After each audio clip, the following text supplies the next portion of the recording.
Hi everyone, it's Bob Duff. I'm up here at the state capitol today.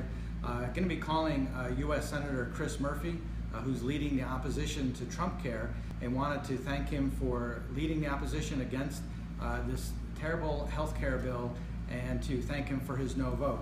So hopefully I will get him on the line, and we will have a little bit of a chat and see how that works out.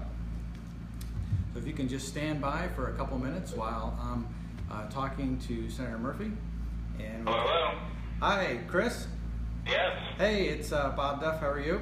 Hey, Bob Duff. I'm great. How are you? I'm doing great, thanks. I just want to let you know I'm on here with my Facebook Live folks, and just telling them I was calling Senator Murphy to thank you for leading the opposition against Trump Care, and wanted to see if you can give us a little bit of sense of what's happening down in Washington right now, and what's happening with the vote and your efforts to oppose this terrible bill. Thanks for the phone call, Bob, and all of your Facebook Live followers. Yeah, we're on a knife edge here. We are waiting for the CBO score. That's the Congressional Budget Office's estimate of how much the bill is going to cost, how many people will lose coverage. That is going to come out maybe within the hour. It's going to be catastrophic. I don't know what the number will be, but it's going to be potentially tens of millions of people losing insurance. That would mean hundreds of thousands of people losing health care in Connecticut. It will likely show that rates are going to go way up, in particular for sick people and for older Americans. If you're 50 or older, you're going to see just astronomical increases in your health care because they've put an age tax in the bill. They've allowed insurance companies to charge way more for older people if they want.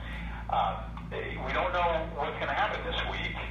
Right now there are 4 or 5 Republicans that have said they're leaning against it, but the worry is they're going to all get some goodie that they're going to get bought off in an amendment and end up voting for it. So Republicans only have 52 members. All the Democrats are voting against this monstrosity, so they can only lose 2 Republicans. But it's really close right now. It's a no-brainer for me. I mean, I checked my phone calls late last week, and I had gotten, over the course of a few days last week, 387 phone calls against the bill and 0 in favor of it. And that mirrors, the feedback that I get when I'm back in Connecticut as I was all weekend. So I'm against it. There's pretty much nothing that can make me for it. And I'm just trying to do everything I can to make sure that this bill fails so that Connecticut doesn't get, a real humanitarian crisis put upon us by this piece of legislation. Right. Well, we all really appreciate your efforts, and let me see if I get this right. So it'd be higher costs for people. There'd be less coverage. Key protections would be gutted. They would charge more for older people like my parents and all other seniors across the state of Connecticut. It would do harm to Medicare. The American Medical Association, I heard, just came out against it today, and the American Academy of Pediatrics came out against it today. So why are Republicans so in favor of a bill that charges more, you get for less, really discriminates against older people, and that really these groups that are so well respected, like the American Medical Association, the American Academy of Pediatrics, are against it? Why would they be so for this thing? It's a great question. It's a great question because all the problems they identified in the healthcare system get worse under their belt, and that's what CBO is going to say tonight. So if you thought that Obamacare didn't cover enough people, well, this makes that problem worse, right? 20 million people lose insurance. If you thought premiums were too high, this bill makes it worse. Premiums go up. If you thought that insurance companies were still getting away with murder, well, this bill makes it worse. The only thing that's possible is that if you are young, healthy, and relatively affluent, your rates might go down. But the only reason that happens is because they make insurance so expensive for older people and sicker people that they no longer can afford insurance. And so if you're young and healthy, your insurance prices might go down because older, sicker people can't afford it. And that's what CBO says.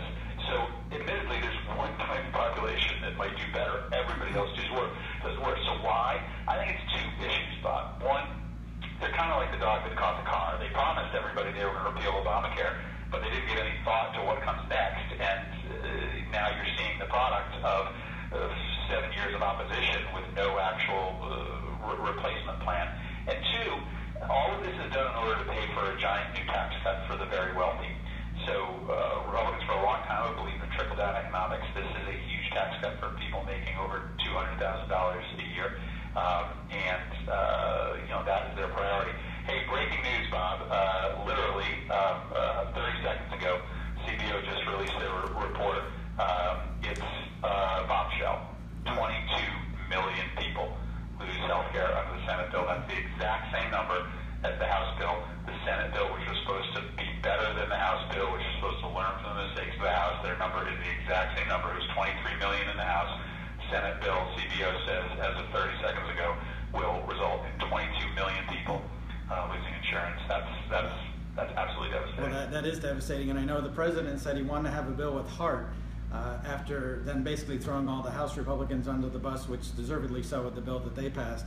So I'm not so sure how this bill, according to the president, would have any kind of heart. All I know is that back in 2010, when you and others in the Connecticut delegation supported the Affordable Care Act, otherwise affectionately known as Obamacare, voted for that, and it was implemented. 724,000 residents across the state of Connecticut now have access to health coverage, and including 217,000 that are enrolled in the Medicaid expansion. So that really has brought real healthcare reform and healthcare to people all across the state of Connecticut. And we hear story after story after story about how people are no longer discriminated against for pre-existing conditions. They have health care now where they didn't before, and it has made the system a lot better than before when it was a free-for-all. So I don't really understand why the Republicans would want to put up this kind of a bill, and especially now with this breaking news of the CBO score. So I just certainly appreciate all your efforts that you've done for us, Senator Murphy, and appreciate it. I'm also going to, while you're still on the phone, I'm holding up a sign here that says to call Senator Murphy to thank him for leading the opposition, and your phone number is 202-224-4041.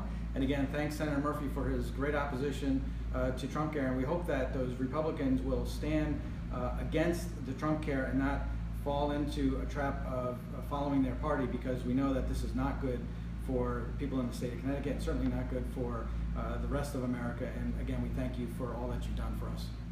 All right, thanks a lot, Bob. Thanks for all the great work you're doing to support people's health care in Connecticut. By the way, none of this is to advertise that we still don't have to do work to make our health care system better. We want to work with Republicans in Connecticut and in Washington to try to fix what's still wrong with our health care system. And I know that you're committed to doing that in Connecticut, and I'm committed to doing that here. So appreciate the call, man. Okay, thank you. Have a good one. Bye. Keep fighting. Bye. Okay, everybody, thank you. And again, make sure you call Senator Murphy, thank him for leading the opposition, and make sure that we continue to fight against Trump care, which will literally knock 23 million people off of health care in this country. Higher premiums for seniors, it'll be higher costs, and it is something that fewer people will have coverage for. So let's make sure we make our voices heard. Thank you so much.